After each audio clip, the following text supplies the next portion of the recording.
Muchas gracias, señor coordinador. Muy buenos días, don Bienvenido Rodríguez padre, Bienvenido Rodríguez hijo y nuestra querida doña Isabel. Invitar a los amigos a escuchar La Hora de Don Álvaro, que se transmite todos los días en la Z de 6 a 7. Escuchar a este importantísimo intelectual que nos pues permite tomar y conocer tantos conocimientos.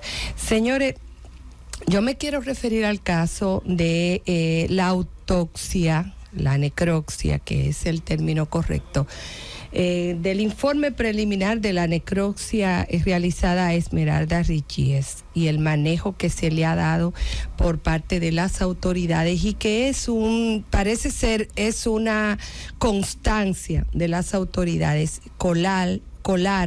filtrar este tipo de informes de manera temprana y de manera sesgada a algunos medios o algunos comunicadores o periodistas de manera puntual. Me quiero referir no por el hecho de que se haga con el sesgo, que ya de por sí es un trato diferenciado a todos los demás medios que también quisieran tener acceso a este tipo de información, sino por el daño que le hace a los procesos y el daño que le hace a la institucionalidad misma y a las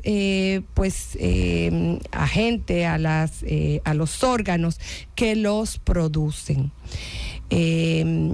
Este tipo de documento de medicina legal, pruebas forenses, tienen o deben de tener fe pública, pero pueden y deben tener fe pública en la medida que se producen dentro de los protocolos y con la rigurosidad técnica que ameritan, con el lenguaje vasto y suficiente, con el cumplimiento de la ley, porque la ley establece cómo deben de ser producidos estos informes, y sobre todo cuando la cadena de custodia se respeta.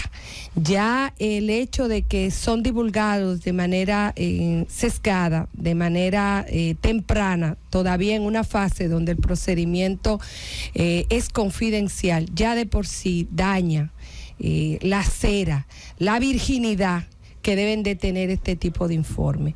Mirando esto, que lo que se ha producido es un diagnóstico anatomopatológico preliminar de autopsia, leyendo su contenido uno ve que es un informe bastante vacío y bastante alejado de la técnica y del lenguaje que debe de producirse.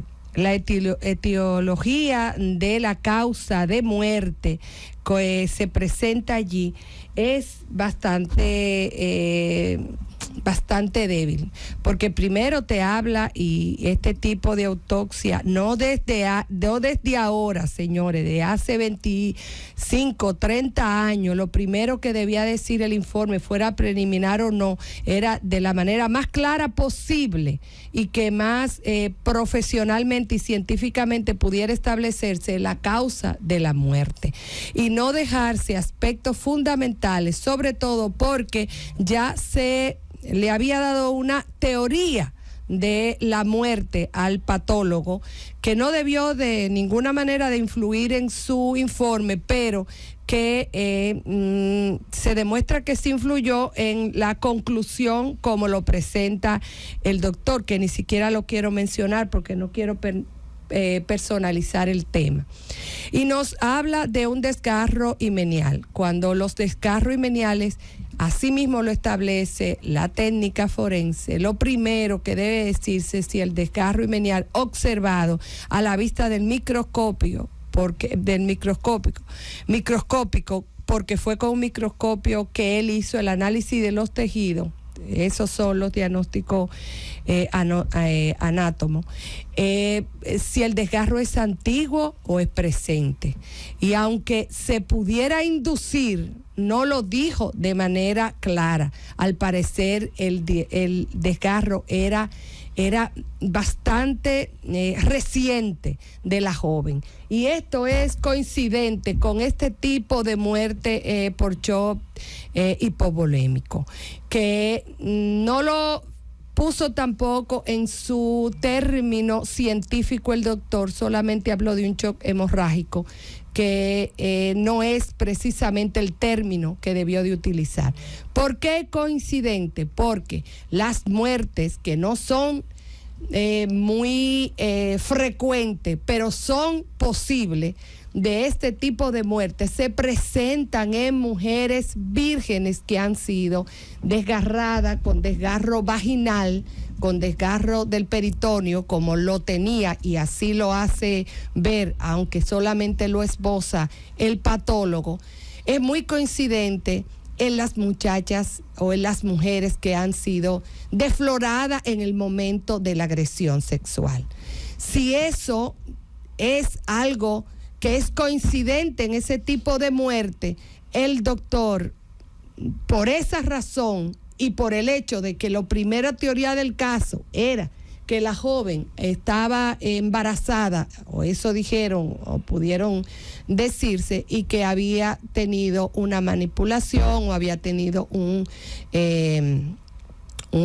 desgarro, un curetaje, o tenía un aborto en tránsito por ingestión de pastillas de algún tipo de sustancia química, pues era el hallazgo del himen que encontró los restos, debió de decir si era desgarro himenial antiguo, desgarro himenial de manera presente, de manera temprana, reciente, y no lo dijo el doctor, y eso es una de las causas que crea la desconfianza, que crea que las personas no entiendan, no crean, y que también entiendan que hay contradicción en lo que está diciendo o está filtrando, porque ni siquiera han tenido la responsabilidad que si van a filtrar ese tipo de estudios, preséntenlo a todos los medios y explíquenlo.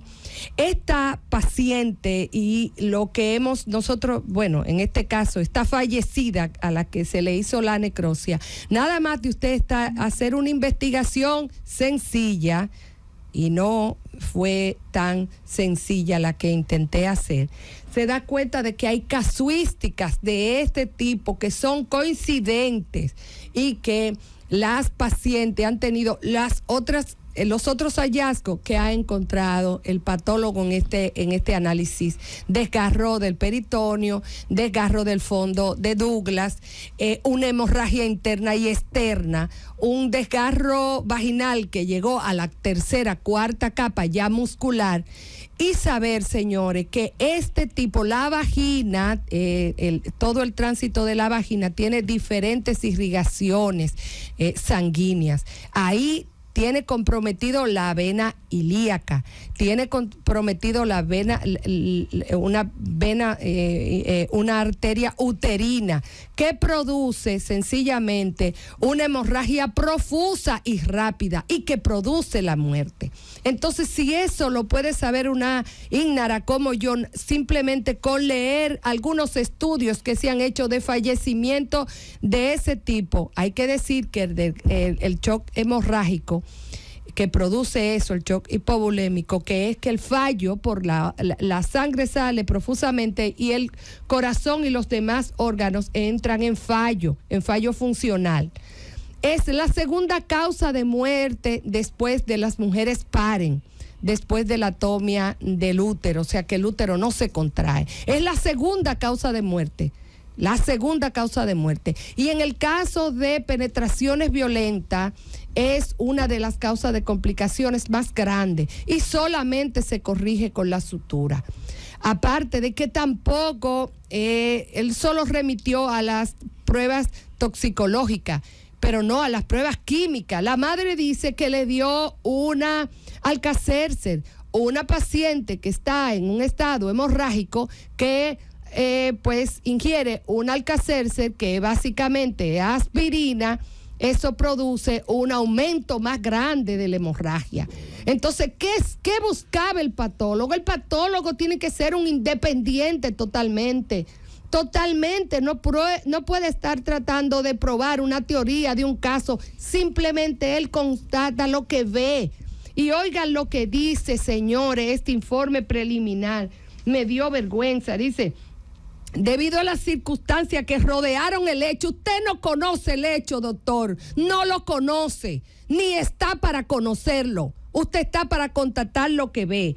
Una muerte en un escenario violento, desordenado, tampoco usted lo puede constatar. Usted ni siquiera pudo haber visto si había resto de fluido. Debió de mandar a hacer la prueba de fluido, investigar y decir cómo encontró las uñas de las víctimas, que a lo mejor, y ahí estoy haciendo una presunción, la tenía por lo menos un poquito larga. Pero hasta en las gente que tienen uñas ras con ras se encuentran pedazos de piel de la víctima tratando de defenderse. Encontrar sudor, sangre, encontrar lágrimas para saber esos son los primeros exámenes que se le hace a una posible víctima que presenta un desgarro vaginal tan profuso y tan grande, señores, que para que ustedes le sepan, la rompió totalmente, de adelante a atrás, externa e internamente. Entonces, señores, nosotros necesitamos responsabilidad institucional. Este país va mal porque las instituciones y los funcionarios solamente son reactivos a las redes sociales y no son profesionales. Y la matan 2 y 3 veces a la víctima. ¿De dónde salió la teoría de que ella estaba embarazada? ¿Dónde están las pruebas hormonales que se le hizo cuando una mujer todavía a los 6 meses se ha tenido un estado de preñez de 1 mes? Se puede identificar con pruebas que estuvo embarazada por el desplazamiento de los órganos, por el agrandamiento del útero, por las hormonas residuales que queda. Entonces, al parecer, ella no estaba embarazada, no fue manipulada, fue brutalmente desgarrada, pudo haber sido con un objeto, también tuvo que hacérsele un examen. Tenemos que avanzar en la profesionalidad para darle credibilidad a las instituciones y para preservar la integridad de las personas que se ven envueltas en este tipo de cosas. Ya se filtró también el examen que le hizo un médico legista al hombre para medir el tamaño del pene, que sabe que no es determinante, porque todos los hombres no eterican igual, para que usted lo sepa. Un micropene puede tener un estado de extensión cuando está en erección mucho más grande que un pene grande. De hecho, muchas veces se da ese caso. Entonces usted no podía haber filtrado eso. No podía haber filtrado eso.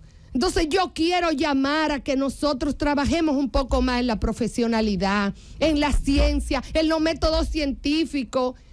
Tanta disparate que se habla de avance, de resiliencia, de modernidad, y lo que tienen es un microscopio, señores, que da vergüenza. Y aparte de eso, gente que no sabe interpretar bien o no sabe plasmar profesionalmente y con el lenguaje técnico, jurídico, forense y legal lo que está viendo. Eso es una vergüenza. Llévatelo, Cundo.